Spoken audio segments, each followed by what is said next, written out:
How do you recover from heavy winter losses, or basically spring? Spring considered winter. I lost most of my colonies during the spring because winter didn't seem to want to go away. First, let me show you. It's important to have a lot of nectar sources. I've seen videos on YouTube about how to get your bees to fill out frames. The easiest way to get your bees to fill out frames is to give them a nectar source. It's Dutch white clover. I have a lot of it here.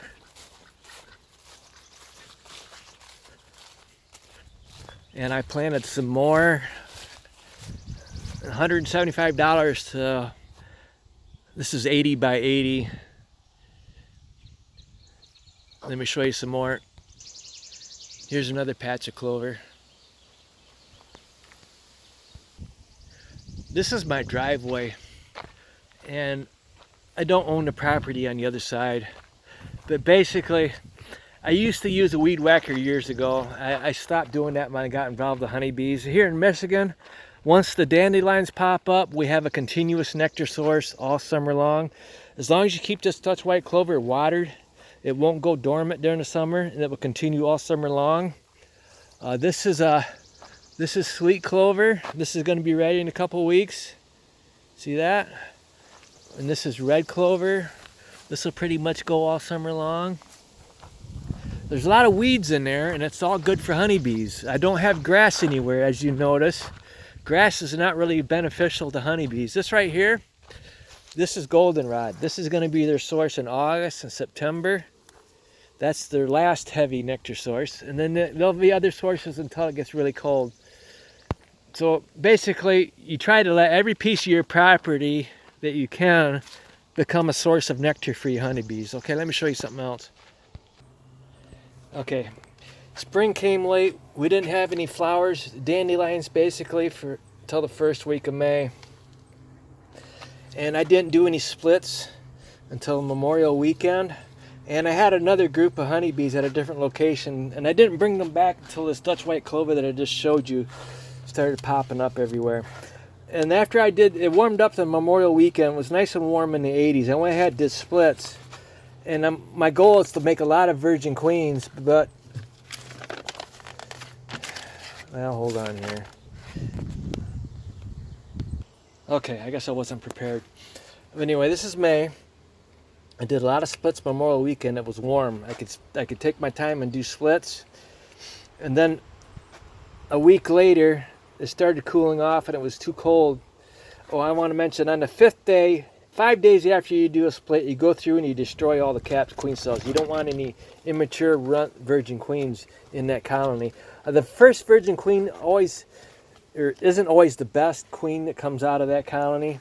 If you get them too immature, they won't get mated, and if you lost that mating nuke. So on the 5th day, go through and destroy all your capped queen cells. So anyway, it got too cold. I couldn't open up my hives and check my colonies to try to save virgin queens. And I noticed when it warmed up enough, and I noticed a lot of virgin queens were killed, because when you open a hive up and you see a virgin queen and you see all these queen cells that were tore into in the side, you know those virgin queens were killed. So I wasn't able, my plan was to only do one group of mating nukes and take those extra virgin queens and give them to the smaller colonies that weren't large enough at that time to split, because you're going to be doing it 2 weeks later. The colonies grow fast. In 2 weeks, the colonies that weren't large enough to split at that time, you can split them and give them a virgin queen. Let me show you what I do here. See, a small colony that has a deep and a medium, I'll take it and I'll move the queen up to the medium and give her most of the brood, most all of the brood. I'll leave one frame, and I'm going to show you in a minute. I'll leave one frame of brood, and all those workers in that area that or in the original area of that hive will go to that colony, and you can do some great queen cells. And the queen will not be wasted. She could be here for 2 weeks, and if you have any failed colonies that didn't produce a new laying queen, you just take it out and you simply put it back on there. And then all the workers that are used to this area, make sure you have other hives in the area. They'll come back and they'll fill up these hives. Okay, so anyway, because I wasn't very successful because of the weather first week of June, I went ahead, I did another group, and I won't do any more in July. This is it. I'm done. In August, robbing is an issue. I lost 16 colonies last August from robbing because I was doing splits in July, and they wouldn't have a laying queen until August. So I'm done. I'm done doing splits for the summer. I've limited my splits. I used to, every time a colony failed to produce a new laying queen, I would go ahead, I'd give them another frame brood. I'm not doing that this year. I try to give them, if I have extra virgin queens, like for instance here, when I draw a line underneath a colony, that means it failed to produce queen cells, and I know they're going to need a virgin queen. For some reason, whatever reason, they fail to produce a queen cell. And any extra virgin queens will go in to these colonies here, keep them going. And then if I have extra virgin queens, I'll go ahead and I'll split colonies I haven't split before. And a day later, I'll give them a virgin queen. And these right here, these are colonies that I split. And a day later, it's nice to keep a rotation. Because when you got colonies that are finishing doing their virgin queens and they don't have virgin queens, and you do more virgin queens or more mating nukes, you can give those mating nukes you just created, you can give the virgin queens from this group here is what happened. So basically I cross those off. Those already have virgin queens.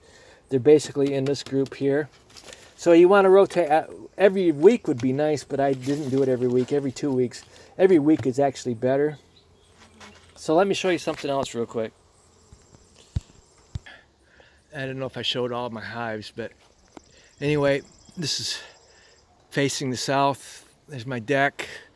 I've got protection up to keep the dog off the deck, because once she gets on the deck, she jumps over the fence and gets out, runs around.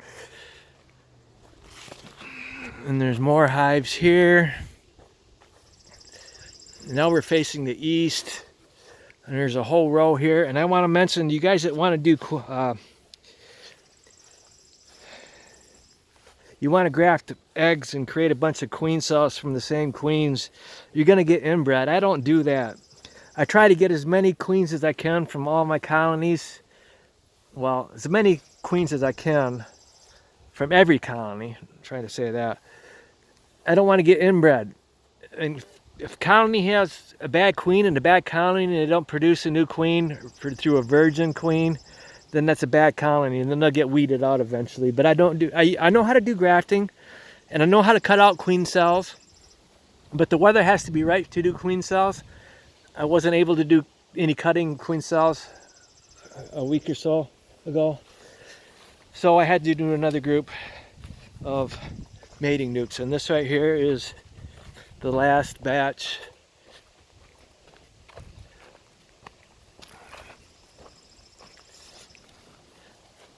And I want to show you one thing here. If you stayed with me for this length of time, I want to show you Vinyl Farm has a lot of views, a lot of viewers, and I don't understand why.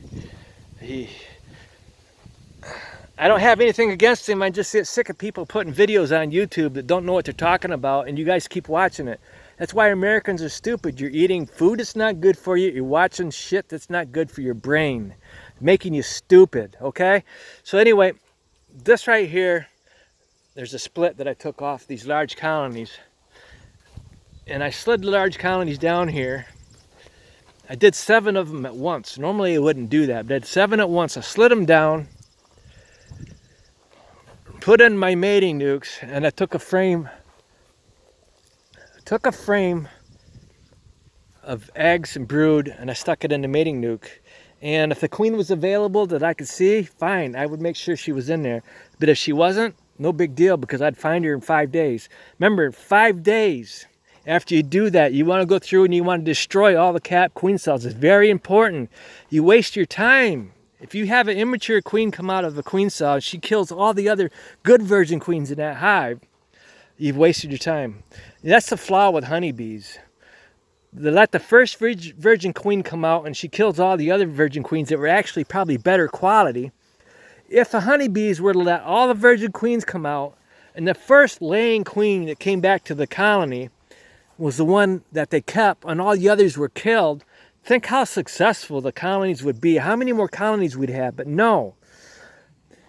The first virgin queen kills the other virgin queens, and if that virgin queen is immature, can't get mated, there's no, that colony's done. And then if even a good virgin queen comes out and she kills all the other virgin queens, and that queen gets lost during a mating flight, that colony's done. So let me show you this. If you're still with me, I'll pause this. You know, I see videos on YouTube about quick hive inspections. You don't want to do that. Take your time. I'm not using a smoker. Take your time. Don't rattle the bees up. Don't kill any bees. I'm not wearing a veil. Okay? I'm not wearing gloves. When I first started beekeeping, I did all that shit. I would drop a frame every once in a while because I was wearing gloves and I couldn't handle the frame very well. And sometimes I would squish a bee because I couldn't feel the bee. Now, I'm not wearing the gloves. I can feel what I'm doing. And if I get a bee underneath my fingers, I can let up pressure and I won't kill that bee. Once you kill a bee, it sends a signal to the other bees and they will come after you. And when they do, they're going to remember that. And the next time you open the hive, they're going to come after you before you even do anything wrong. It's what the hell's wrong with you guys? And you got people like Vinyl Farms, got his thumbs up like this for having lots of queen cells and the colony's getting ready to swarm. You don't want your colony to get to that point. If you have a large colony, take a split off, move that colony to a different location in your property. All the workers that come back to that colony, it'll slow that colony down for a week or so. Okay, but not a big deal. You make sure they have all the brood. You take just one frame. I take the smallest frame, make sure they have lots of eggs. The smallest frame of brood. Make sure they have some honey. You don't need to worry about pollen so much because they still have all the workers. They're going to bring in everything they need. But anyway, you're going to end up with a lot of queen cells. And you're not disrupting that large colony that much. And I went through... This colony doesn't have as many, but I went through and I destroyed a bunch of cap queen cells in that one.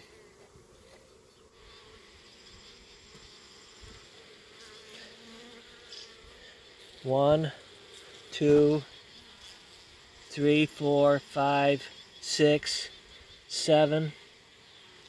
See, they're just not working on capping that one. I was just through here a couple hours ago. So, Vinyl Farm has a lot of viewers. Americans don't seem to understand. You got to be careful who you follow. They may not always have the best information. Our government's corrupt. My bees die every spring because the crop farmers get out and they spray their chemicals. After they were out there, the next day, for at least 2 weeks after that, my bees were ending up on the ground going like this. Pesticides. Okay, and the government doesn't give a shit. I called the government a couple years ago. And they told me, yeah, your bees died from those chemicals the farmer used, but he didn't do anything wrong. They tried to tell me my bees went over there. It was May. Bullshit. My bees didn't go over to that field. They had no reason for that. It was windy, and those chemicals blew into my hive. I was just out here last week, actually 3-4 days ago, and I heard a tractor over there, and I could smell something. And the wind was coming from that direction. So I went over there and I asked that guy, what the hell are you spraying? He said, just Roundup. I said, well, the wind's blowing it on my property and I have honeybees. And I told him, it's just not the honeybees. What about me and my wife? Why the hell should we have to inhale that shit? It's okay for those farmers or anybody they hire for those chemicals to be on that property. But once it leaves that property, ends up on your property, that's basically assault. It's assault on your life. And can't you guys figure that shit out? They're killing you, and they're okay with that because rich people are making money. When you go get into the hospital for treatment of your cancer, rich people are making money, and they're counting on that. The rich people make money off of everything that happens to you during your life.